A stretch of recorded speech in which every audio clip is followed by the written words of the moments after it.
Hello guys, আসসালামু আলাইকুম। কেমন আছেন সবাই? আশা করি খুব ভালো আছেন, সুস্থ আছেন। কাছে ও দূরে, দেশ ও দেশের বাইরে থেকে যে যেখান থেকে আমার ভিডিওটি দেখছেন সবাইকে ওয়েলকাম জানাই আমার চ্যানেলে। তো বন্ধুরা, আজ কিন্তু নিয়ে আসলাম সুস্বাদু ও পুষ্টিগুণে ভরা একটি রেসিপি।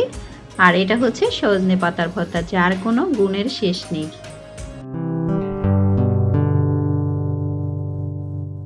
তো বন্ধুরা, দেখতে পাচ্ছেন এখানে সজনে পাতা নিয়েছি। আর এটা কিন্তু যেমন তেমন একটা পাতা না, এটা কিন্তু 300 রোগের একটা ওষুধ বলতে পারেন। তো এই পাতাটি কিন্তু আমি আজ আপনাদের ভর্তা করে দেখাবো।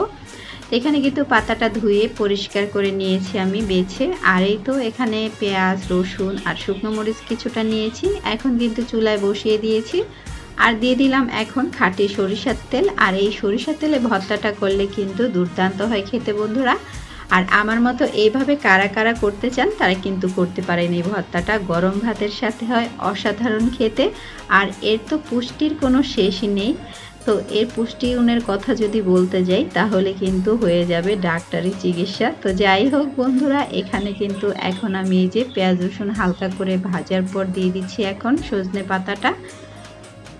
আর এখন কিন্তু খুব ভালো করে একটু মিডিয়াম আঁচে রেখে তারপর নেড়ে চেড়ে আমি সিদ্ধ করে নিচ্ছি পাতাটা খুব ভালো করে তেলের সাথে।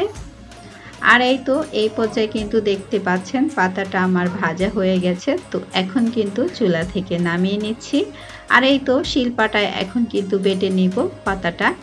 খুব ভালো করে মিহি করে কিন্তু বেটে নিতে হবে। তো এখন কিন্তু স্বাদ মতো লবণ দিয়ে দিলাম, মরিচগুলো আগে বেটে নিচ্ছি। তো তারপর কিন্তু আমি এই পাতাটা খুব ভালো করে মিহি করে বেটে নেব। তো এখানে কিন্তু বাটা হয়ে গেছে। তো এখন আমি দেখিয়ে দিচ্ছি কতটা লোভনীয় হয়েছে। আর খেতে কিন্তু মাশাআল্লাহ অসাধারণ হয় এই ভর্তাটা। চাইলে কিন্তু হাতের কাছে যখনই পাবেন তখন এইভাবেই ভর্তাটা তৈরি করতে পারেন। তো বন্ধুরা, ভিডিও ভালো লাগলে অবশ্যই লাইক কমেন্ট শেয়ার করবেন। আর চ্যানেলটিকে সাবস্ক্রাইব করে আমার পাশে থেকে যেতে পারেন। পাশে থাকা বেল বাটনটি ক্লিক করে রাখবেন আমার নিত্য নতুন ভিডিওগুলো পেতে। তো সবাই ভালো থাকবেন। আজকের মতো বিদায় নিচ্ছি। আল্লাহ হাফেজ।